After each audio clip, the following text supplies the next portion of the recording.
to moon them.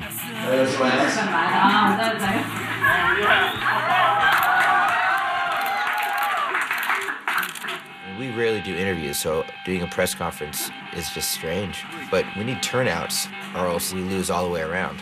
And now we're meeting with the promoter for the first time for dinner. What is that, abalone? The abalones. I think it's a good example of food that is not good but very expensive because it's rare. We go to the best hot pot in Beijing. Well, finally, a place we can call home.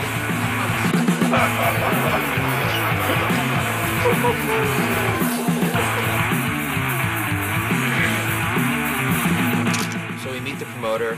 We thought it was odd that he took us for dinner in the KKK room. So where are ticket sales? At this? Probably, I'm pretty sure. Where are ticket sales? You're in charge of ticket sales. What's the number? Oh, 600. 600? Yes. Yeah. That's a crazy amount. Most people always buy on the day, so it'll definitely sell out. Yeah. I will be more confident in selling tickets for a NOFX show than a Bruce Springsteen show. You're bigger than Bruce Springsteen here. You will get a bigger crowd than Bruce Springsteen here. I can guarantee. I love Bruce Springsteen. That's not a diss on him. Wait, are we talking about the same Bruce Springsteen? We're talking about the same Bruce Springsteen. I'm thinking, man, the guy's just shoveling a giant load of bull into our hot pots. They go on and on about the counterfeit tickets, and that's just how it is in China. There'll be people selling tickets like 1/5 of the price. It doesn't matter if it's a music. You don't know how they get it. If it's a concert, if it's a football show, a football match. They do everything. I love China. See you tomorrow. Yeah, thanks for dinner. All right. This is what a smart person would do. They charm you with dinner, and then they'll pay at the show. I'm gonna have a conversation at 12:30 with Shanwei, and I think I might be able to get my message across. Dinner pretty much convinced us that the promoters were shysters, but you know, we had to just put that behind us and get up and go climb the Great Wall in the morning.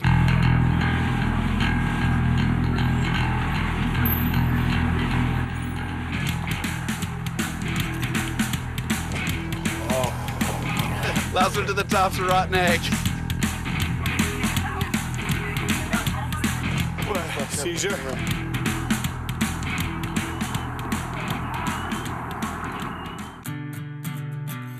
When we got to the top of the wall, it was kind of exciting. It made everyone want to call home. So say goodnight and I love you from the top of the Great Wall. Hi, baby.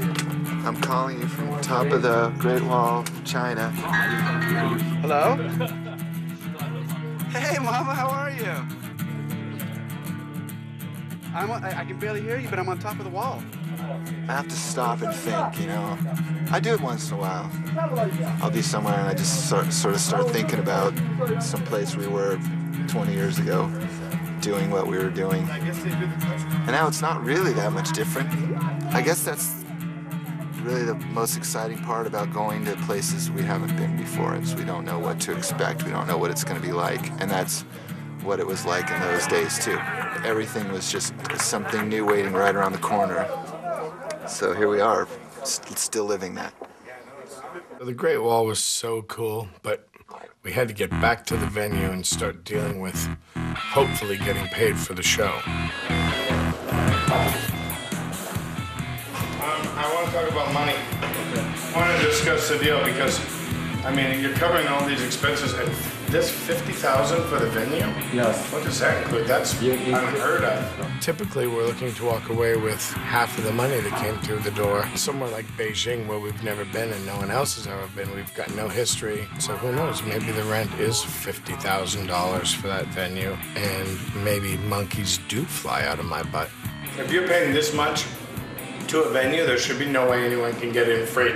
So they should not, no one should be getting in free. You know what I mean? Yes. You understand? Yes.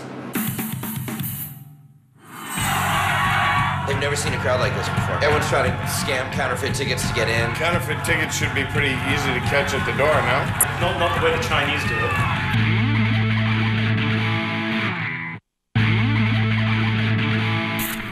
So here we are in China, Our first and likely only time in China, and the promoters are sketchy at best. I will be more confident in selling tickets for a NOFX show than a Bruce Springsteen show. They go on and on about the counterfeit tickets. It's for sure just a scheme to rip us off. If you're paying this much to a venue, there should be no way anyone can get in free.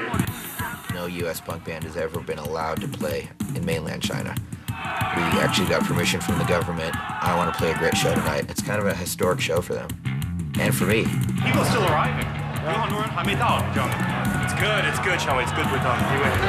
Time and anticipation. Everyone's trying to scam counterfeit tickets to get in, and people don't have enough money, and they've never seen a crowd like this before. It's really the security. I mean, they're not really trained, for one. They're not really trained to notice what's counterfeit, what's not. I don't really see why it'd be any different than anywhere else, but it's part and parcel of ticketing culture in China. Every event we do, it's always the same. counterfeit tickets should be pretty easy to catch at the door, no? Not the way the Chinese do it. Yeah. The cards are all in his hand. He's going to give us what he's going to give us. And we're going to either leave happy or go to your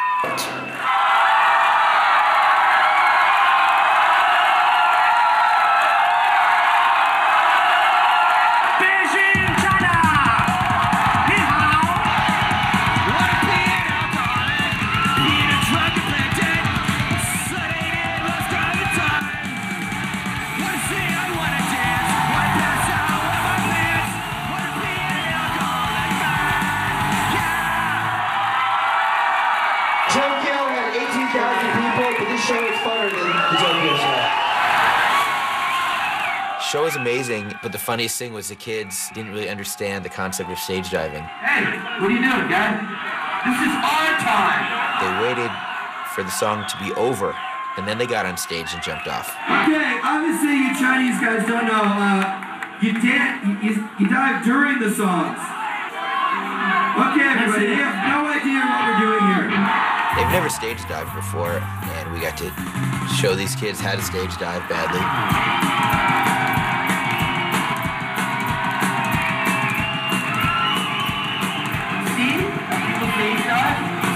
I think the kids finally learned how to stage dive badly, which is all you really want.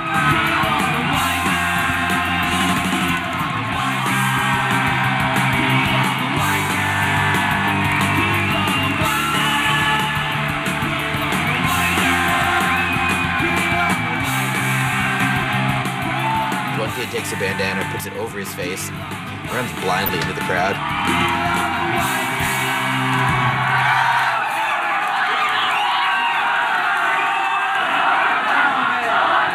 It felt like a 1982 punk show, where people had never stage dived before, and they were just going for it, and it was amazing. Every time someone got on stage, they're like, It's historic. It's the only word that comes to mind.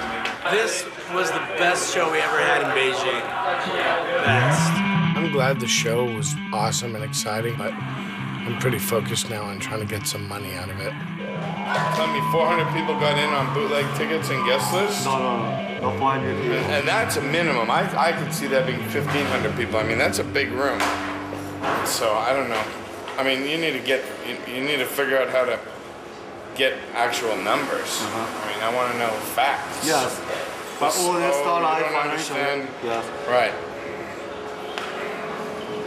So you got nothing for me. No money for us. We get nothing. We come also here. lose money. We pay everything. Lose money. Sean Way, he's just totally stonewalling me and I'm getting nowhere. We put out all this money to do this thing, and the least they could do is help us recover some of that cost. I want to know some numbers.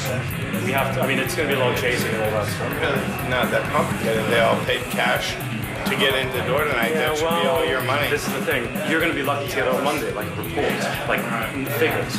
Your attitude towards it to me is like, oh yeah, it's counterfeiting. It's just something we live with. That's the way you're talking to me, and I'm like, you're crazy. Kent's arguing with the promoter about how the show was completely packed at $20 a ticket, and he really doesn't want to give us any money. I might look. Thank you guys for coming here and losing money to do the show. That was awesome. I don't want to get silly. Lost a lot of money in China, and I don't care at all. The show was amazing. We had a great time. The kids had a great time. And